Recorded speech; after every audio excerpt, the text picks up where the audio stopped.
It's just a fact of life that most first-time moms deliver between 39.5 and 40.5 weeks. That means that your due date may very well come and go, and it's a sad day if that happens. But if it does, then your doctor will recommend testing after 40 weeks just to watch things until you actually go into labor or are induced for medical reasons. This testing will involve going to either the doctor's office or the hospital, and they'll put monitors on your belly and watch the pattern of the baby's heart rate. They'll also watch for contractions and ask you about how you're feeling.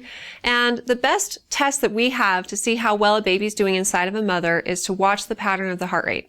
It shows us how well oxygenated the baby is. And so if we see any signs of distress or we have any questions about it, then we'll want to watch you for a longer period of time. And if after prolonged monitoring your doctor decides it's time for you to deliver, then they'll recommend induction. But if everything looks good, then they may very well send you home and just tell you to come in when you're having contractions or you have bleeding or your water breaks, or you're not feeling your baby move, so that you can have testing done again. If everything's pretty uneventful and you get to 41 weeks, then your doctor will likely induce you. And the reason why it's so important to get a baby out at this point is because the placenta has an expiration date. It's just not stamped somewhere where we can see it. But we know that the placenta will stop working well. Its peak life is at about 37 weeks, and then it starts to decline after that. And after 41 weeks, nothing good happens. The rate of stillbirth goes up significantly. So it's time for the baby to come out. They're now better out than in. In addition, your baby is growing rapidly and they're getting bigger, and that will decrease the chances of them fitting through your pelvis. And so 41 weeks is the cutoff. Your doctor will recommend induction at that point. So if that happens, how do they do it? If you go into labor on your own spontaneously, your body starts to release prostaglandins or hormones in the days to weeks leading up to the delivery of your baby that prep your body for labor.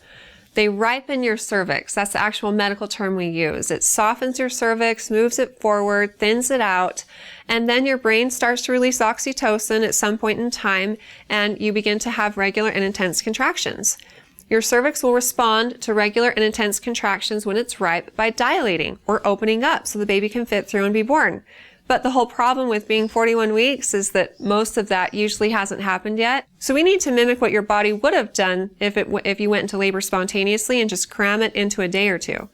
So you'll likely be brought into the hospital and be given some cervical ripening agents. Those are those prostaglandins that soften your cervix, move it forward, thin it out. Sometimes it's a pill, sometimes it's a little insert, sometimes it's a gel.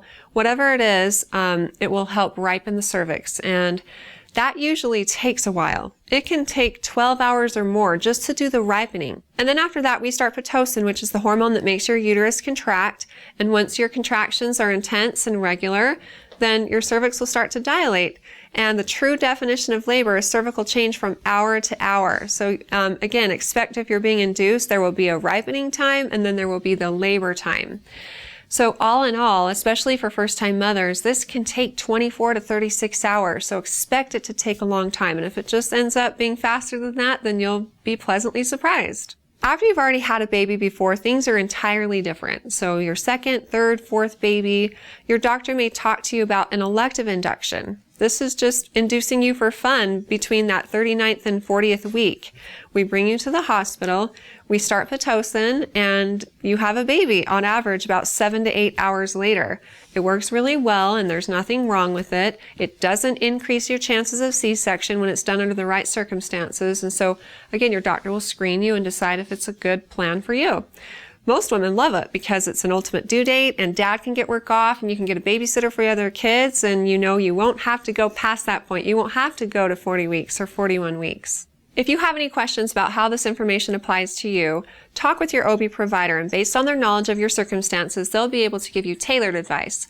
And if you have more questions for me in the future, feel free to ask them on our Facebook page at facebook.com/Intermountain Moms, and recommend us to your friends and family too.